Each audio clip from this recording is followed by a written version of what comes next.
Welcome back to the Mr. Showtime Showcast. Is this the greatest generation the Springboks have ever bred? Is this the golden age of the Springboks? Well, I would say yes. And it is all thanks to Rassie Erasmus. Now, this is coming from a person who has made harsh critiques of Rassie Erasmus's coaching. Okay, I sort of did a video critiquing him, and you can find it somewhere up here. Or was it here? I don't know where these things appear. On the top right hand corner, or on the top left hand corner. Either way, right here. Okay. I made a critique, a very harsh critique on Rassie Erasmus's documentary where he was, shedding tears live on TV. Now, the reason why I made that critique is because, and of course, these NPCs, these peons, these blue-pilled NPCs, these limp-wristed skittle peons, didn't take too kindly of it. I got all sorts of negative comments on that particular video. And it just shows how masculinity has been, under attack, and men are no longer the same. Men are just no longer the same. I mean, men from 3 decades ago are not the same as the men of today. The men from 50 years ago are no longer the same as men. The men from don't even get me started for men from about 200 years ago. Don't even get me started on that. It is disgusting, and it is a no-no for a grown man, to be crying and turning on the faucet on live TV. Unless you've lost a loved one. That's the only exception. But anyway, Rassie has proven a lot of the criticizers wrong.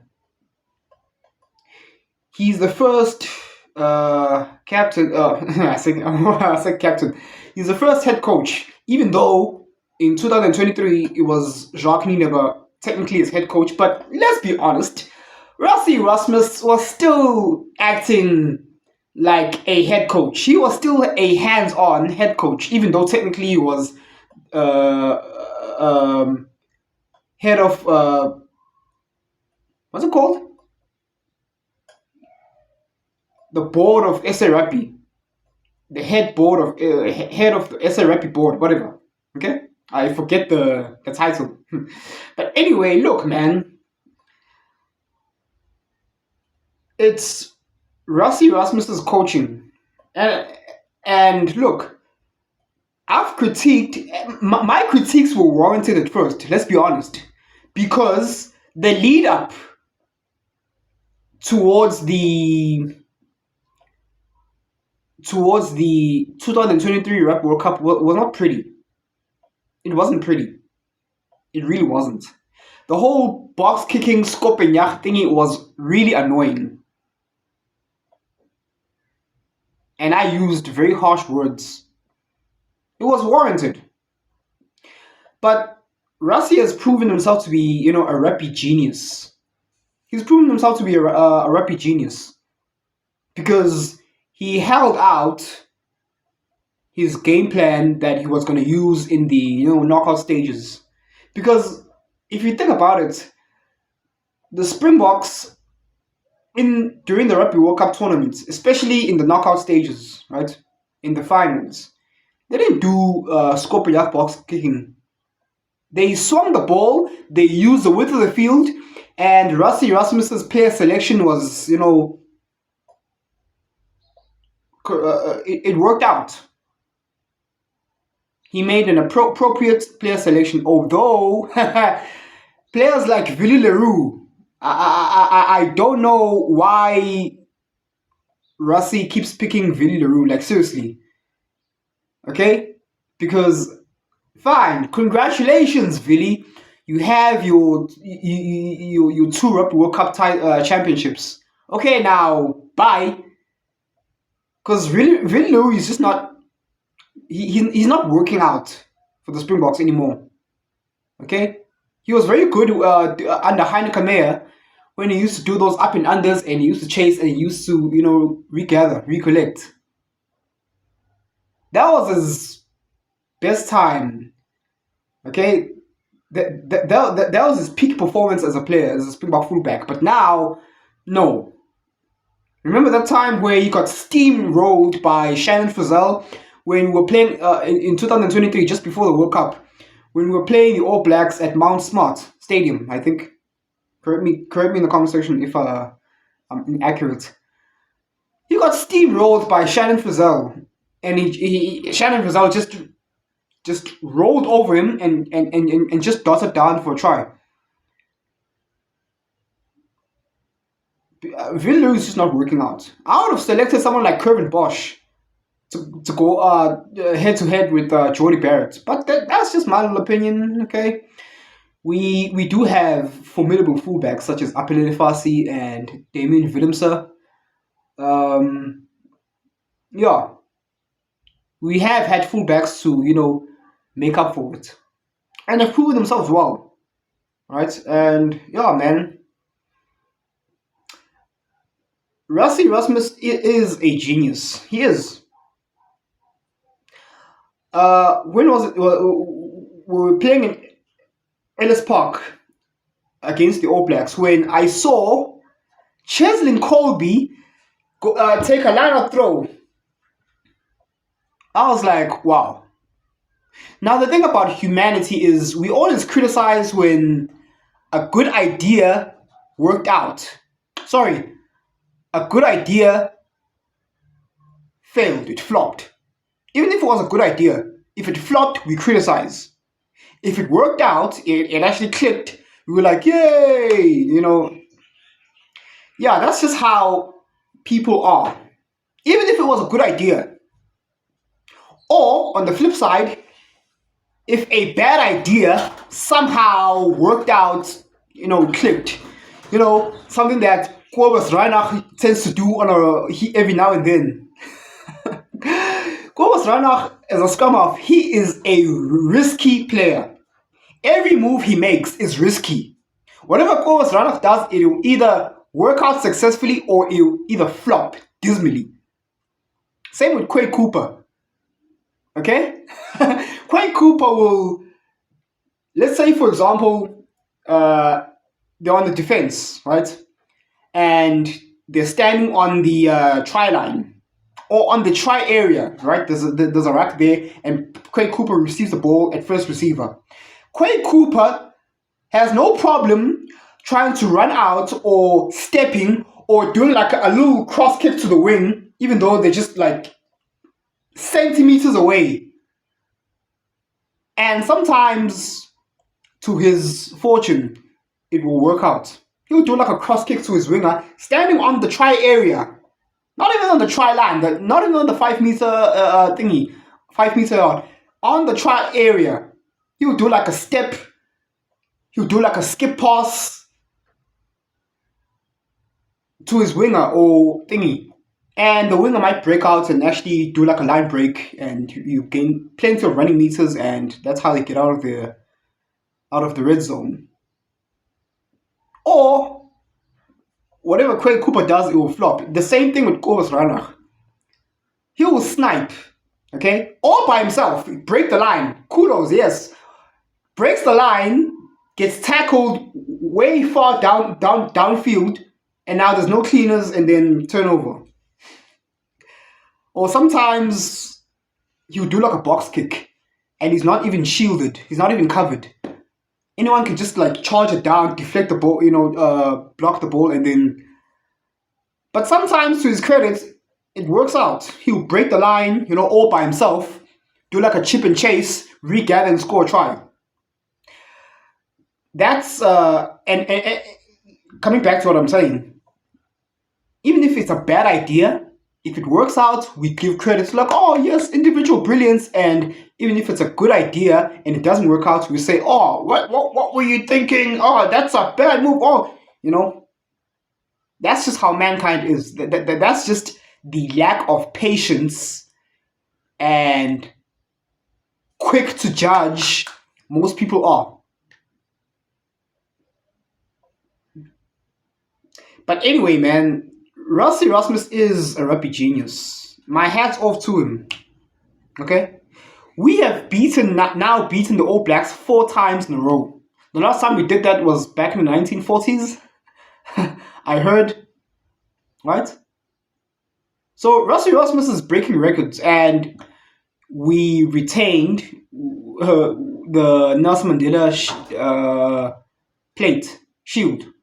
Why do I keep saying plate? The Nelson Mandela shield from the Wallabies for the first time in like a little over a decade, I think. And we retained the Freedom Cup. So Rassie Erasmus is racking up trophies. You can't. How could you criticize that at this point? So Rassie Erasmus, yes, you are a rugby genius. I mean, Chesley and Kobe doing a lineouts and it worked. He didn't like throw it skew like not straight. He was like perfectly to take the opposition by surprise. You see, this is what I like. This is what I like Johan Ackerman for. The way he coached, he had the element of surprise with the Lions. That's how the Lions were able to reach the Super Rugby final. Because he was coaching that element of surprise. So yeah, man, and I also like how Peter Steph Dettori would snipe on the ruck. Like standing in the ruck, he would be like securing the ball, and no one would be in front of him, and he would just pick up the ball and snipe and score. That's what happened in 2019 versus the All Blacks. That try we scored, genius. So yeah, we unfortunately, we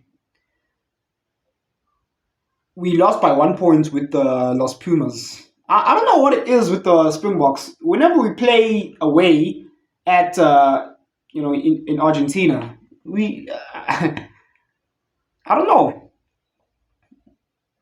Now, yes, look, Manny Lipok, welcome back. He missed. Manny Lipok has a kicking issue, okay? But him at fly half as a player, he's worthy as a player. It's just that he's kicking. Yes. Did he cost us the match? Yes. But I'm not one to fully hone in on Manny Lipok alone. Why did we put ourselves in a position where we were like the score was very neck and neck? Why didn't we put him away? It happens, okay? It happens. Even New Zealand's Borden Barrett, he's terrible as a kicker. As a goal kicker, as a conversion kicker, he's terrible. This is why other players kick. And with Manny Lipok, yeah, it depends. With Manny Lipok, it's either he'll have a good day at the office in terms of kicking, or he'll just have a bad day at the office in terms of kicking. But overall, his gameplay, his gameplay is up to standard. But yeah, Manny, yeah, you cost us. Okay, we're holding your feet to the fire with that one. Fix your kicking. Okay. So yeah, man, it's just something he has to work on. That's all it is. I don't know what it is with the Springboks. As soon as we get some confidence, we just fumble it. As soon as we're like, yeah, I don't know what it is with SA Rugby, but we don't like being the top dogs. We always want to be the underdogs. And apparently, Rassie still has some mentoring to coach in terms of just remaining calm. Because look at the All Blacks. It doesn't matter who they're playing. Even if they're playing a tier two team like Samoa or Georgia or Fiji, they bring their A game all the time. They'll clock a cricket score on that team. Why don't we? Why is it that when we're playing against weaker teams, we match their energy? We also play like a weak team. No, put these people away. I don't know what it is. Just even if it's a weak team, squash them. Okay? They're little ants. Don't be like, oh, I'm gonna go easy on you because you are a tiny, inferior little ant. So I'm gonna squash him, squash him, squash him. Okay? Because that's how we avoid upsets. And the rugby championships. It would be a damn if we let it slip through our fingers. The rugby championships will be decided this weekend at Nelspruit against, Los Pumas. And we should win. Okay? Hey, I don't mind if Manny Lebok plays again. Even if he starts, even if he comes off the bench. I don't mind. The whole game should not be surrounded around him. There's other players who should make up for it, right? Also, Rohan Janssen van Rensburg is he should get he's a proper fit at 12, okay?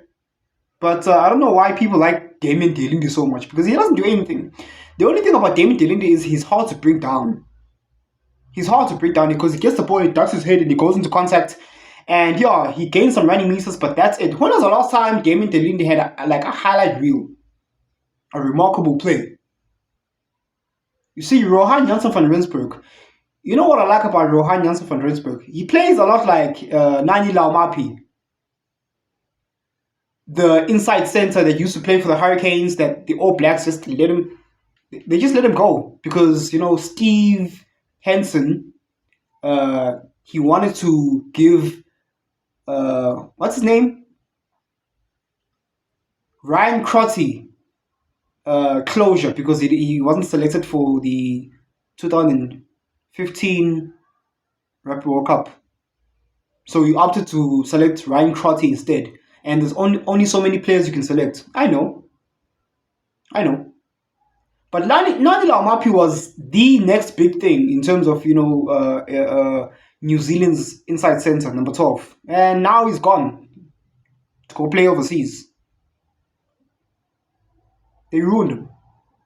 Okay? And also with the All Blacks, this whole switching of players, it's not working out because Jody Barrett's not a 12. He's a fullback. Bodie Barrett, he can play fullback, but it's not working out at optimum level. Put him back at number 10. Rico Ioane is not a 13. He got Player of the Year when he was still playing as a winger. Now they switch things around and now they're wondering, why things are... Yeah, because your player positioning is all wrong. Bodie Barrett is not a... Don't put him at full, put him at 10. Put Jody Barrett back at 15. Put Rico Ioane back at wing. Jeez. If they say if it's not broken, don't fix it. Now they just rearrange certain players and it's not clicking. How about going back to what works? New Zealand All Blacks. I watched the breakdown. What's his name? John Kerwin. And I'm not gonna call him sir because he's not my sir. With all due respect, no. Your fellow New Zealanders can call you Sir John Kerwin. I won't call you sir. You're JK, John Kerwin. All this complaining and Jeff Wilson. Every single time I watch those guys at the breakdown on Sky Sports, they're always complaining about how the rules of World Rugby needs to change the rules. Every time New Zealand loses, we should, change the rules. World Rugby really needs to look into this every single time. You guys are sore losers, you know that. And I'm not being personal. I'm just like, no, like every single time I watch the show with a breakdown, it's like clockwork. Yeah, whoa, rep is gonna look into the whoa, rep is gonna look into this. We gotta change the rules. And thank goodness those guys are not part working with working in the World Rugby headquarters, because rules will be changed all the time, every time. Okay. For a moment, I almost thought that they got rid of the bunker system. You know, the referee gives a card and then review at the bunker. I almost thought they got rid of that. Because one time, I don't know, Apelele Fast got a yellow card and was just, that was that. I was like, okay, so they got rid of the bunkers. Okay, now, apparently not. Apparently not. The referee, if there's foul play, the TMO is, we're grateful for the TMO. Okay? Uh, if it's a yellow card, it's a yellow card. If it's a red card, it's a red card. And if the referee made some wrong choices, then let him get punishment after the show, after the match, with the referee reviewing committee, the citing guys. Okay? Let's not have like 10,000 stipulations to check whether a decision was correct or not. I mean, like, Bongi Monambi's try, right? Some say it was a knock on, some he dropped it, but it didn't go forward. He might have like dropped it, but it went vertically down. That's not a knock on. I know some people get too excited. If a player loses a ball like vertically down, it didn't go forward. Like the ball went down, it didn't move forward. That's not a knock on.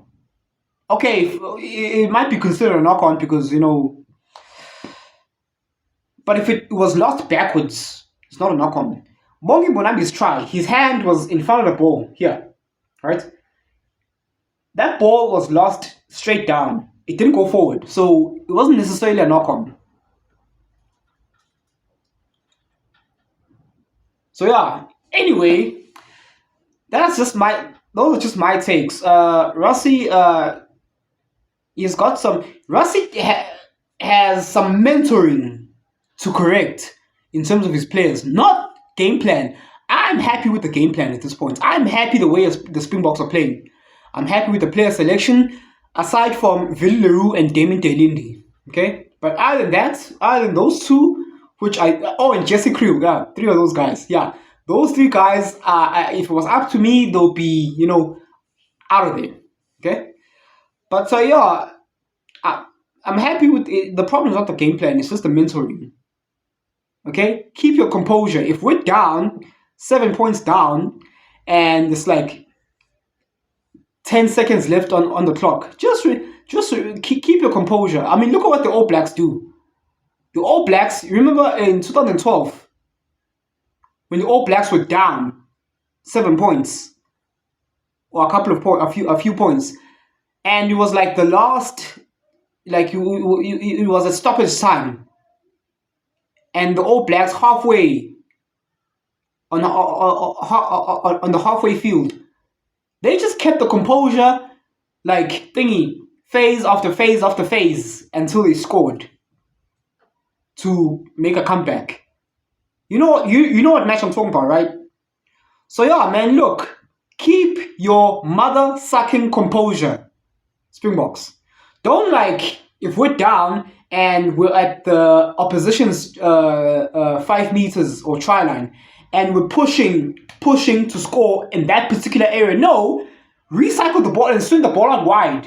You draw the defender and swing out wide. That's what the All Blacks do. But no, we just want to throw you all the time in the same area, and they're just defending. We're not going anywhere. Do that for like 2 or 3 phases and then swing the ball out wide. So that's a correction that I'm hoping to see with the Springboks. And just keep calm. If we're down, your mindset should be like, if we're 5 points down and it's like 79 minutes on the clock, there's like a few seconds left or a few minutes left, just accept that, look, if we're going to lose this match, we're going to lose this match. But we're still going to try and win. We're just going to, phase after phase, we're going to be patient.